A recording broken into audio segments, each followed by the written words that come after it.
नमस्कार दोस्तों। Morning podcast में मैं सुदीप शाह आप सभी का हार्दिक स्वागत करता हूं। आज के पॉडकास्ट में हम निफ्टी और बैंक निफ्टी के महत्वपूर्ण लेवल्स की चर्चा करेंगे और साथ ही साथ कौन से ऐसे स्टॉक्स और सेक्टर्स पर हमारी नज़र होनी चाहिए, हम इस पर भी चर्चा करेंगे।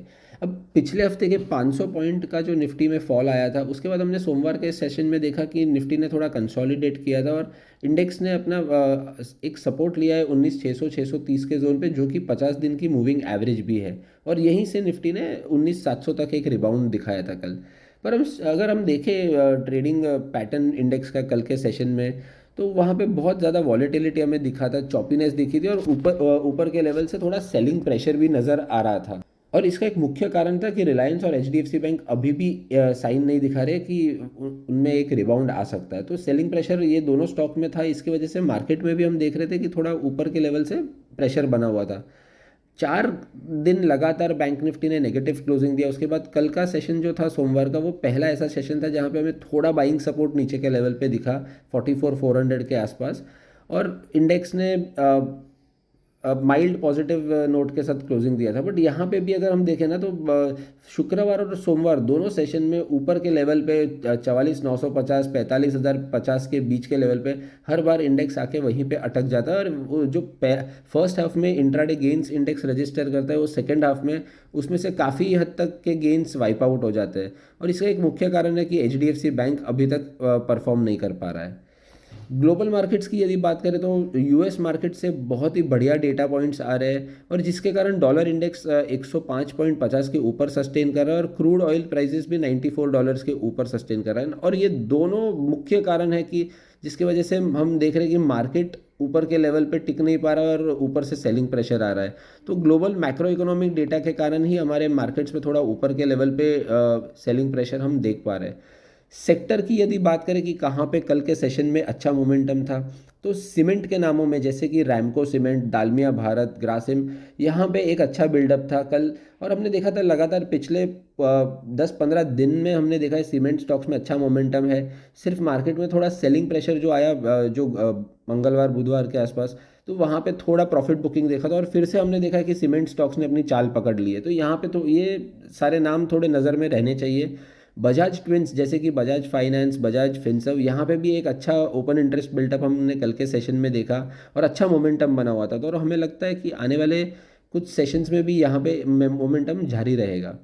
सीपीएसई स्टॉक्स, एनटीपीसी, कोल इंडिया, पीएसयू बैंक्स के stocks, bank of Baroda, PNB, Indian bank, ये सभी ने अपना आउट परफॉर्मेंस जारी रखा है। और याद करिए दोस्तों कि हमने पिछले काफ़ी हफ्तों से हमने ये सीपीएसई और पीएसयू बैंक स्टॉक्स के बारे में डिस्कस किया है, और हमें लग रहा है यहाँ से भी ये स्टॉक्स में अच्छा मोमेंटम बना रहेगा। अच्छा एक्शन कल हमने देखा शुगर के नामों में, त्रिवेणी, बलरामपुर चीनी और बहुत सारे दूसरे स्टॉक्स में। और इसी के साथ साथ ये सब स्टॉक्स के जो एक डेली और वीकली चार्ट्स हम देखते हैं ना, तो यहाँ से हमें एक कंसोलिडेशन ब्रेकआउट नज़र आ रहा है। तो ये सब स्टॉक्स भी थोड़ा नज़र पे रहने चाहिए। बट क्योंकि ये थोड़ा वॉलेटाइल होते हैं, तो इनमें थोड़ा पोजिशनिंग आप करें तो डिप्स पे करें और पार्ट्स में करें, एक साथ ये सारे स्टॉक्स को चेज ना करें, क्योंकि मार्केट ओवरऑल थोड़ा साइडवेज और थोड़ा डी ट्रेंडेड है। तो थोड़ा मुझे लग रहा है कि ये सारे स्टॉक्स जिनकी भी हम डिस्कशन कर रहे हैं, वो थोड़ा थोड़ा आप डिप्स पे आप ध्यान रखें, इसमें एक झटके में चेज ना करें ये सारे स्टॉक्स को। निफ्टी की लेवल्स की यदि बात करें तो सबसे महत्वपूर्ण लेवल्स अब निफ्टी के लिए है 20 दिन का एक्सपोनेंशियल मूविंग एवरेज, जो कि 19,770 19,775 के आसपास है, और जो एक हर्डल बन के रह रहा है पिछले 2 दिन से। हमने शुक्रवार को भी देखा था कि जब इंडेक्स ने इसके नीचे फिसलना चालू किया, उसके बाद इंडेक्स इसके ऊपर टिक नहीं पा रहा है और हर उछाल पे हम देख रहे हैं कि मार्केट में थोड़ा सेलिंग प्रेशर आ रहा है। तो महत्वपूर्ण लेवल यही है 19,770 19,775, इसके ऊपर सस्टेन करने से ही हमें इंडेक्स में 19,850 19,900 तक का एक शॉर्ट कवरिंग मूव देख पाएंगे। और क्योंकि हालांकि एक्सपायरी नज़दीक आ रही है और सबसे ज़्यादा पुट राइटिंग 19,600 के स्ट्राइक प्राइजेस में है, तो हमें लग रहा है महत्वपूर्ण लेवल सपोर्ट के तौर पे 19,570 से लेके 19,600 के बीच में आ सकता है, जहाँ पे 50 दिन का मूविंग एवरेज भी दिख रहा है। तो 19,570 के नीचे हम देख पाएंगे कि शायद से ये फॉल एक्सटेंड हो जाए 19,500 के आसपास तक। पर अभी पहला महत्वपूर्ण लेवल है 19,570 सपोर्ट के तौर पे, रेजिस्टेंस के तौर पे है 19,770, और ये रेंज के ब्रेकआउट या ब्रेकडाउन के बाद ही एक बड़ा मूव एक आइदर साइड पे हम देख पाएंगे। डेरिवेटिव डेटा की बात करें तो सबसे ज़्यादा कॉल राइटिंग हम देख पा रहे हैं 19,700 और 19,800 के स्ट्राइक प्राइस पे, और पुट राइटिंग जैसे हमने डिस्कस किया है कि 19,600 के स्ट्राइक प्राइस पे, तो इसी से हमें एक रेंज जो बन के नज़र आ रही है वो हो रहा है सपोर्ट के तौर पे 19,550 19,600 और रेजिस्टेंस के तौर पे 19,770 से 19,775 के आसपास। बैंक निफ्टी की बात करें तो महत्वपूर्ण सपोर्ट लेवल बन के आ रहा है अभी 44,350 44,400, जो कि कल का लो भी है, सोमवार के 17 का लो है, और यहीं पे 44,500 के स्ट्राइक प्राइजेस पे सबसे ज़्यादा पुट राइटिंग हो रहा है। तो सबसे महत्वपूर्ण सपोर्ट अब बैंक निफ्टी के लिए है 44,350 से लेकर 44,400 के बीच में।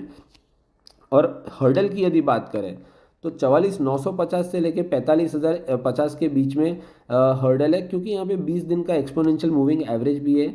और साथ ही साथ पिछले 2 दिन में हम देखें कि शुक्रवार और सोमवार में जब जब बैंक निफ्टी ने फर्स्ट हाफ में रैली किया था और उसके बाद वो रैली फिजल आउट हो गया, तो वो जहाँ से फिजल आउट हुआ वो पॉइंट भी 44,950 और 45,050 के बीच में।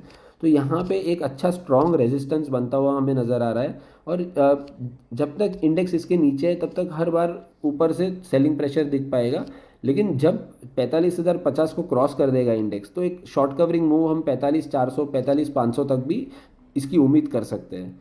ओपन इंटरेस्ट डेटा देखें तो 44,500 के पुट और 45,000 के कॉल में सबसे ज़्यादा open interest monthly option chain में देखा गया है, जिसकी वजह से 44,350 का सपोर्ट और 45,050 का रेजिस्टेंस नज़र आ रहा है, जो कि हमारा टेक्निकल भी यही सपोर्ट और रेजिस्टेंस बन रहा है।